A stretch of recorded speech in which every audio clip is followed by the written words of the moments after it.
Assalamualaikum warahmatullahi wabarakatuh. Saya ucapkan selamat pagi kepada Bapak dosen Bapak Hendra Permadi STMM. Perkenalkan, nama saya Rahmawati Budiarsih. Saya dari Prodi Manajemen dengan NIM 28923500149. Baik, untuk melengkapi tugas UAS kali ini, pengantar makro, saya akan mempresentasikan materi yaitu mengenai pengangguran, inflasi, dan kebijakan pemerintah. Kemudian untuk slide pertama,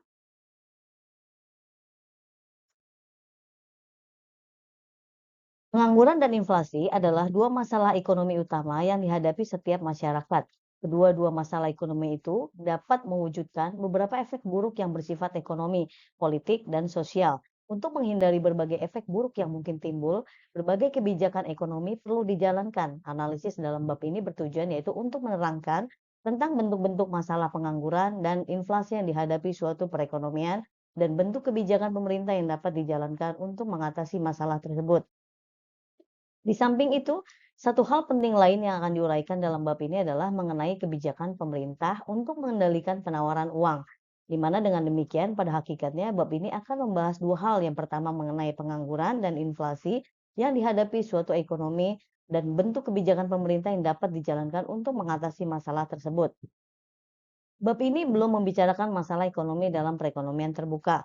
Uraian dalam bab-bab terdahulu telah menunjukkan bahwa perekonomian tidak selalu mencapai kesempatan kerja penuh di kebanyakan negara. Masalah utama yang dihadapi adalah masalah pengangguran. Analisis di bab-bab yang lalu telah menunjukkan bahwa mekanisme pasar tidak mampu untuk mengatasi masalah ini, dan selanjutnya sebagai ahli-ahli ekonomi berpendapat pemerintah perlu menjalankan kebijakan-kebijakan ekonomi untuk mengatasinya. Tiga bentuk kebijakan pemerintah dalam dijalankan yaitu kebijakan fiskal, kebijakan moneter, dan kebijakan segi penawaran. Tiga bentuk kebijakan pemerintah dapat dijalankan yaitu kebijakan fiskal, kebijakan moneter, dan kebijakan segi penawaran. Setelah itu menerangkan mengenai masalah inflasi dan pengangguran. Bagian selanjutnya dari bab ini akan menerangkan ketiga bentuk kebijakan pemerintah di atas dan bagaimana masing-masing kebijakan pemerintah tersebut digunakan untuk mengatasi masalah pengangguran dan inflasi. Kemudian masalah pengangguran, dalam membedakan jenis-jenis pengangguran terdapat dua cara untuk menggolongkannya, yaitu yang pertama berdasarkan kepada sumber atau penyebab yang mewujudkan pengangguran tersebut. Kedua, berdasarkan kepada ciri pengangguran yang ada. Jenis-jenis pengangguran berdasarkan penyebabnya, berdasarkan penggolongan ini, yaitu pengangguran dapat dibedakan kepada jenis pengangguran berikut. Yang pertama, pengangguran normal atau friksional. Kedua, pengangguran skillikal, pengangguran struktural, pengangguran teknologi. Uraian berikut akan menerangkan arti dari berbagai bentuk pengangguran tersebut dan keadaan yang bagaimana akan mewujudkan pengangguran tersebut. Pengangguran normal atau friksional telah diterangkan di bab 1 apabila dalam suatu ekonomi terdapat pengangguran sebanyak 2 atau 3% dari jumlah tenaga kerja, maka ekonomi itu dipandang sebagai mencapai kesempatan kerja penuh. Pengangguran sebanyak 2 atau 3% tersebut dinamakan pengangguran normal dan pengangguran fiskal. Para penganggur ini tidak ada pekerjaan bukan karena tidak dapat memperoleh kerja, tetapi karena sedang mencari kerja lain yang lebih baik. Dalam perekonomian berkembang pesat, pengangguran adalah rendah dan pekerjaan mudah diperoleh. Sebaliknya, pengusaha susah memperoleh pekerjaan. Maka pengusaha menawarkan gaji yang lebih tinggi. Ini akan mendorong para pekerja untuk meninggalkan pekerjaan yang lama dan mencari pekerjaan baru yang lebih tinggi gajinya atau lebih sesuai dengan keahliannya. Dalam proses mencari kerja baru ini, untuk sementara para pekerja tersebut tergolong sebagai penganggur. Mereka inilah yang digolongkan sebagai pengangguran normal. Kemudian pengangguran siklikal perekonomian yaitu tidak selalu berkembang dengan teguh. Ada kalanya permintaan agregat lebih tinggi dan ini mendorong pengusaha menaikkan produksi, lebih banyak pekerja baru digunakan dan pengangguran berkurang. Akan tetapi pada masa lainnya permintaan agregat menurun dengan banyaknya. Misalnya di negara-negara produsen bahan mentah pertanian, penurunan ini mungkin disebabkan kemerosotan harga-harga komoditas. Kemunduran ini menimbulkan efek kepada perusahaan-perusahaan lain yang berhubungan yang juga akan mengalami kemerosotan dalam permintaan terhadap produksinya. Kemerosotan permintaan agregat ini mengakibatkan perusahaan-perusahaan mengurangi pekerja atau menutup perusahaannya, maka pengangguran akan bertambah. Pengangguran yang ada tersebut dinamakan pengangguran siklikal. Kemudian pengangguran struktural. Tidak semua industri dan perusahaan dalam perekonomian akan terus berkembang maju sebagaimana mengalami kemunduran. Kemerosotan ini juga ditimbulkan oleh salah satu atau beberapa faktor, di antaranya berikut adanya barang-barang yang lebih baik, kemajuan teknologi, mengurangi permintaan terhadap barang tersebut, biaya pengeluaran sudah sangat tinggi dan tidak mampu untuk bersaing, dan ekspor produksi industri itu sangat menurun oleh karena persaingan yang lebih serius dari negara-negara lain. Kemerosotan itu juga menyebabkan kegiatan produksi dan dalam industri tersebut menurun dan sebagai kerja terpaksa diberhentikan dan menjadi penganggur. Pengangguran yang ada digolongkan sebagai pengangguran struktural. Dinamakan demikian karena ia disebabkan oleh perusahaan struktur kegiatan ekonomi. Kemudian pengangguran teknologi pengangguran dapat pula ditimbulkan oleh adanya penggantian tenaga manusia oleh mesin-mesin dan bahan kimia. Racun lalang dan rumput misalnya telah mengurangi pengangguran tenaga kerja untuk membersihkan perkebunan. Lalang dan rumput misalnya telah mengurangi pengangguran tenaga kerja untuk membersihkan perkebunan, sawah, lahan pertanian lainnya. Begitu juga mesin telah mengurangi kebutuhan tenaga kerja untuk membuat lubang, memotong rumput, membersihkan kawasan, dan memungut hasil. Sedangkan di pabrik-pabrik ada kalanya robot telah menggantikan 3 kerja manusia. Pengangguran yang ditimbulkan oleh penggunaan mesin dan kemajuan teknologi lainnya dinamakan pengangguran teknologi. Jenis pengangguran berdasarkan cirinya berdasarkan kepada ciri pengangguran yang berlaku. Pengangguran dapat pula digolongkan sebagai berikut. Yang pertama, pengangguran terbuka, pengangguran tersembunyi, pengangguran bermusim, kemudian setengah menganggur. Saya akan menjelaskan mengenai pengangguran terbuka. Ini tercipta sebagai akibat pertambahan lowongan pekerjaan yang lebih rendah dari pertambahan tenaga kerja. Sebagai akibatnya dalam perekonomian semakin banyak jumlah tenaga kerja yang tidak dapat memperoleh pekerjaan. Efek dari keadaan ini di dalam suatu jangka masa yang cukup panjang, maka tidak akan melakukan suatu pekerjaan. Jadi mereka menganggur secara nyata dan sepenuh waktu, dan oleh karenanya dinamakan pengangguran terbuka. Pengangguran terbuka dapat pula ada sebagai akibat dari kegiatan ekonomi yang menurun, dari kemajuan teknologi dan mengurangi penggunaan tenaga kerja, atau sebagai akibat dari kemunduran perkembangan sebuah industri. Kemudian pengangguran tersembunyi. Pengangguran ini terutama ada di sekitar pertanian atau jasa. Setiap kegiatan ekonomi memerlukan tenaga kerja dan jumlah tenaga yang digunakan tergantung kepada banyak faktor. Antara lain, faktor yang perlu dipertimbangkan adalah besar atau kecilnya perusahaan, jenis kegiatan perusahaan, mesin yang digunakan, apakah intensif guru atau intensif modal, dan tingkat produksi yang dicapai. Di banyak negara berkembang seringkali didapati bahwa jumlah pekerja dalam suatu kegiatan ekonomi adalah lebih banyak dari yang sebenarnya diperlakukan supaya ia dapat menjalankan kegiatan dengan efisien. Kelebihan tenaga kerja yang digunakan digolongkan dalam pengangguran tersembunyi. Contoh-contohnya ialah pelayanan restoran yang lebih banyak dari yang diperlukan, dan keluarga petani dengan anggota keluarga yang besar yang mengerjakan luas tanah yang sangat kecil. Kemudian pengangguran bermusim, di mana pengangguran ini terutama terdapat di sektor pertanian dan perikanan. Pada musim hujan, penyadap karet dan nelayan tidak dapat melakukan pekerjaan mereka dan terpaksa menganggur. Pada musim kemarau pula, para pesawah tidak dapat mengerjakan tanahnya. Di samping itu juga pada umumnya para pesawah tidak begitu aktif di antara waktu sesudah menanam dan sesudah menuai. Apabila dalam masa di atas para penyadap karet, nelayan, pesawah tidak melakukan pekerjaan lain, maka mereka terpaksa menganggur. Pengangguran seperti ini digolongkan sebagai pengangguran bermusim 4. Setengah menganggur. Di negara-negara berkembang, penghijrahan atau imigrasi dari desa ke kota sangat pesat. Sebagai akibatnya, tidak semua orang yang pindah ke kota dapat memperoleh pekerjaan dengan mudah, sebagaimana terpaksa menjadi penganggur sepenuh waktu. Di samping itu juga ada pula yang tidak menganggur, tetapi pula bekerja sepenuh waktu, dan jam kerja mereka adalah jauh lebih rendah dari yang normal. Mereka mungkin hanya bekerja 1 hingga 2 hari seminggu atau 1 hingga 4 jam sehari. Pekerja-pekerja yang punya masa kerja seperti yang dijelaskan digolongkan sebagai setengah menganggur atau dalam bahasa Inggris underemployed, dan jenis penganggurannya dinamakan underemployment. Beberapa tujuan kebijakan pemerintah dalam bab 1 telah secara ringkas diuraikan beberapa efek buruk dari berlakunya pengangguran dalam perekonomian, yaitu untuk menghindari efek-efek buruk tersebut pemerintah perlu secara terus-menerus berusaha mengatasi masalah pengangguran. Uraian berikut menerangkan beberapa tujuan dari kebijakan pemerintah dalam mengatasi masalah pengangguran. Tujuannya yaitu bersifat ekonomi, di mana tujuan untuk mengatasi pengangguran didasarkan kepada pertimbangan-pertimbangan yang bersifat ekonomi.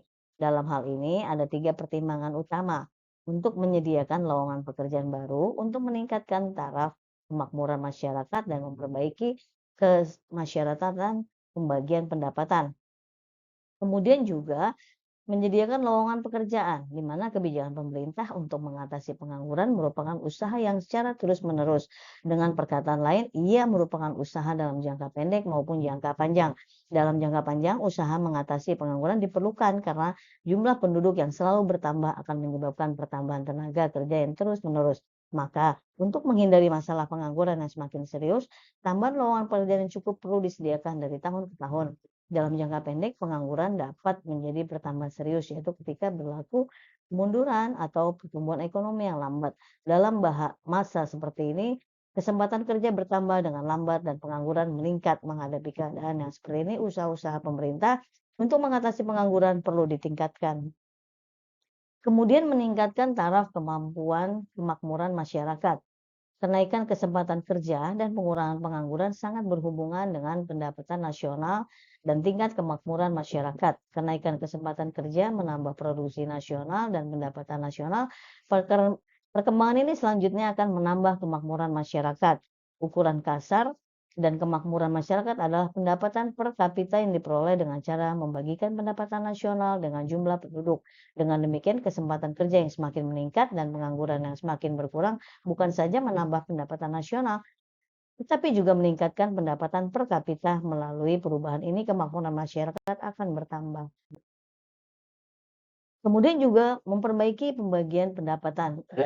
Pengangguran yang semakin tinggi menimbulkan efek yang buruk kepada kesamaratan pembagian pendapatan. Pekerja yang menganggur tidak memperoleh pendapatan, maka semakin besar pengangguran, semakin banyak golongan tenaga kerja yang tidak mempunyai pendapatan. Seterusnya, pengangguran yang terlalu besar cenderung untuk mengekalkan atau menurunkan upah golongan berpendapatan rendah. Sebaliknya, pada kesempatan kerja yang tinggi, tuntutan kenaikan upah akan semakin mudah diperoleh. Dari kecenderungan ini dapat disimpulkan bahwa usaha menaikkan kesempatan kerja dapat juga digunakan sebagai alat untuk memperbaiki pembagian pendapatan dalam masyarakat. Tujuan bersifat sosial dan politik. Kebijakan pemerintah untuk mengatasi masalah pengangguran juga berusaha untuk mencapai beberapa tujuan yang bersifat sosial dan politik. Tujuan untuk mengatasi masalah sosial dan politik, yaitu tujuan untuk mengatasi masalah sosial dan politik tidak kalah pentingnya dengan tujuan yang bersifat ekonomi. Tanpa kestabilan sosial dan politik, usaha-usaha untuk mengatasi masalah ekonomi tidak dapat dicapai dengan mudah. Berikut ini diterangkan masalah-masalah sosial dan politik utama yang ingin diatasi melalui kebijakan pemerintah mengurangi pengangguran. Kemudian, meningkatkan kemakmuran keluarga dan kestabilan keluarga. Ditinjau dari segi mikro, tujuan ini merupakan hal yang sangat penting. Apabila kebanyakan anggota dalam suatu rumah tangga tidak mempunyai pekerjaan, berbagai masalah akan timbul. Pertama, keluarga tersebut mempunyai kemampuan yang terbatas untuk melakukan pembelanjaan. Maka secara langsung pengangguran mengurangi taraf kemakmuran keluarga dan seterusnya. Pengangguran mengurangi kemampuan keluarga untuk membiayai pendidikan anak-anaknya. Drop out di sekolah-sekolah sangat berhubungan erat dengan masalah kemiskinan. Efek psikologi terhadap rumah tangga seperti merasa rendah diri, kehilangan kepercayaan diri, dan perselisihan dalam keluarga merupakan masalah lain yang ditimbulkan oleh pengangguran. Kemudian menghindari masalah kejahatan. Di satu pihak, pengangguran juga menyebabkan para pekerja kehilangan pendapatan. Akan tetapi di lain pihak, ketiadaan pekerjaan tidak akan mengurangi kebutuhan untuk berbelanja. Sewa rumah harus dibayar. Keluarga perlu melakukan pengeluaran untuk makanan dan biaya sekolah anak-anak mesti harus terus dibayar. Seringkali yaitu apabila tiada tabungan dan sumber pendapatan lain, pengangguran juga menggalakkan kegiatan kejahatan. Terdapat perkaitan yang sangat erat di antara masalah kejahatan dan masalah pengangguran. yaitu semakin tinggi pengangguran, maka semakin tinggi kasus kejahatan. Dengan demikian, usaha mengatasi pengangguran secara tidak langsung menyebabkan pengurangan dari kejahatan. Kemudian juga mewujudkan stabilan politik. Stabilan ekonomi dan pertumbuhan ekonomi yang diperlukan untuk menaikkan taraf kemakmuran masyarakat memerlukan kestabilan politik. Tanpa kestabilan politik, tidak mungkin juga suatu negara dapat mencapai sebuah pertumbuhan yang cepat secara terus-menerus.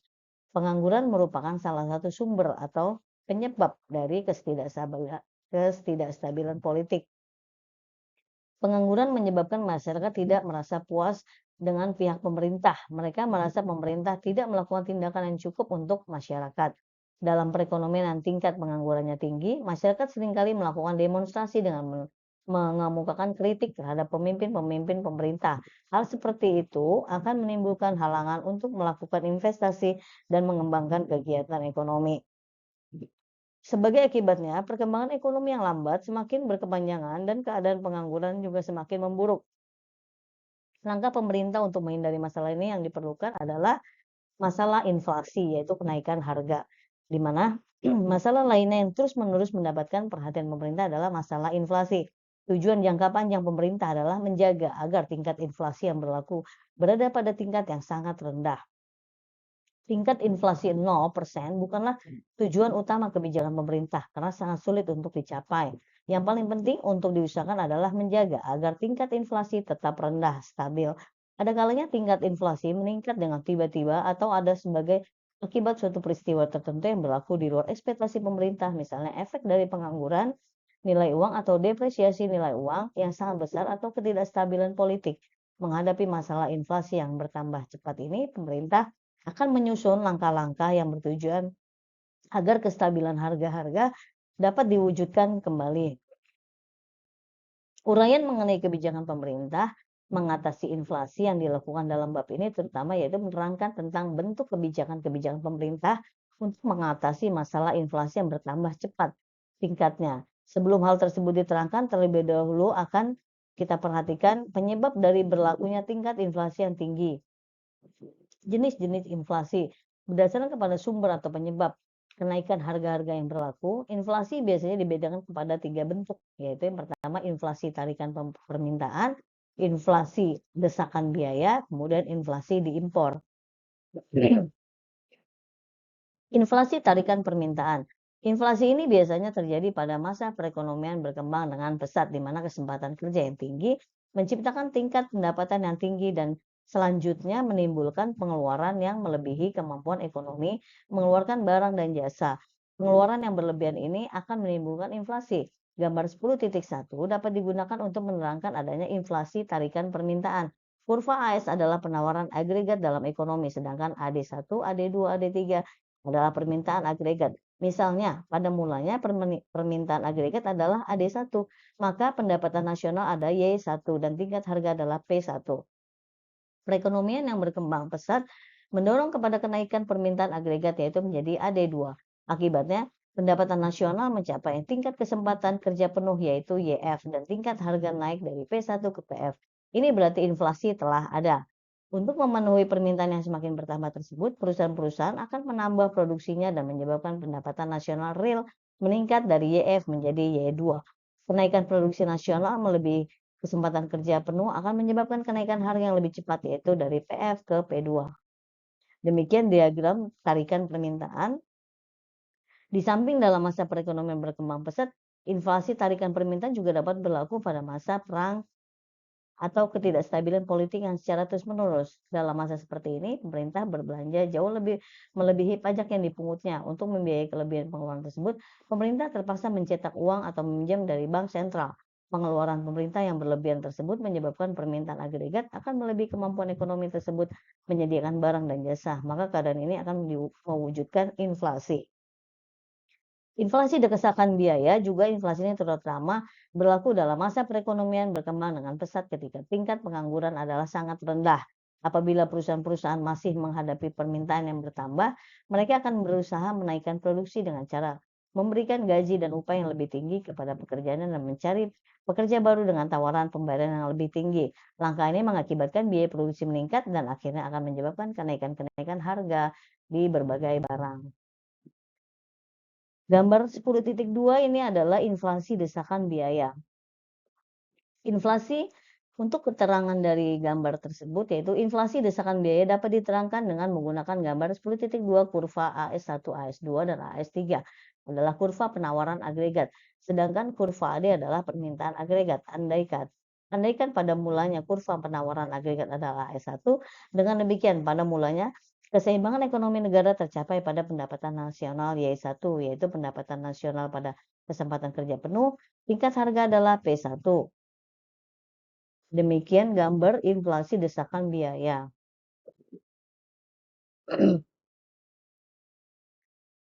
Kemudian inflasi merayap dan hiperinflasi. Berdasarkan kepada tingkat kelajuan kenaikan harga yang berlaku, inflasi dapat dibedakan kepada 3 golongan, yaitu inflasi merayap, inflasi sederhana, moderate, dan hiperinflasi. Definisi inflasi merayap dan hiperinflasi. Inflasi ini merayap adalah proses kenaikan harga-harga yang lambat jalannya.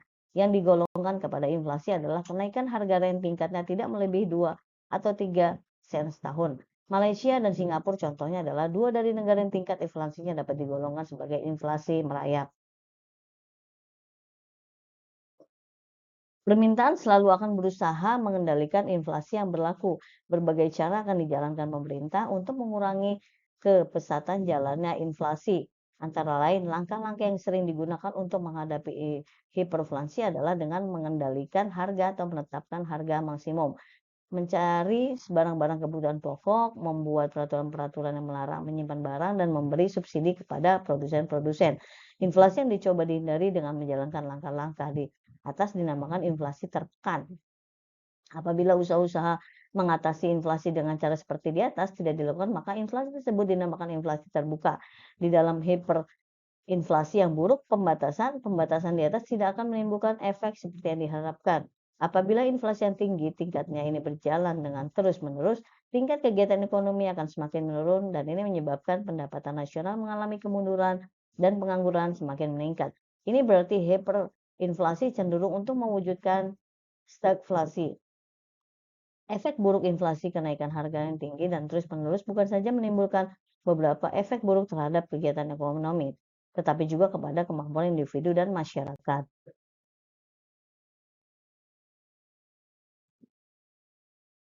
Baik, kesimpulan yang dapat saya berikan adalah inflasi adalah suatu keadaan dalam mana terjadi senantiasa meningkatnya harga-harga pada umumnya atau suatu keadaan di mana terjadi senantiasa turunnya nilai uang. Deflasi adalah suatu keadaan semakin turunnya harga barang-barang atau semakin meningkatnya nilai uang. Stagflasi adalah kondisi di mana hubungan terbalik antara laju inflasi dan output ini merupakan akibat dari penggeseran kurva penawaran agregat yang disebabkan oleh perubahan inflasi yang diharapkan. Dari kurva Phillips tersebut dapat diambil kesimpulan bahwa semakin tinggi tingkat pengangguran, semakin cepat kenaikan tingkat upah dan harga. Dan semakin tinggi harapan inflasi akan semakin cepat pula kenaikan tingkat upah.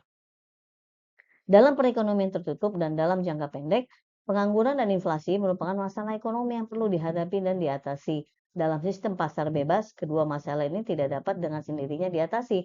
Kebijakan pemerintah perlu dijalankan apabila salah satu kedua masalah tersebut timbul. Sesuai dengan keperluan ini, dalam analisis makroekonomi perlu diperhatikan dengan lebih baik mengenai kedua masalah tersebut dan bentuk-bentuk kebijakan pemerintah yang dapat digunakan untuk mengatasi kedua masalah.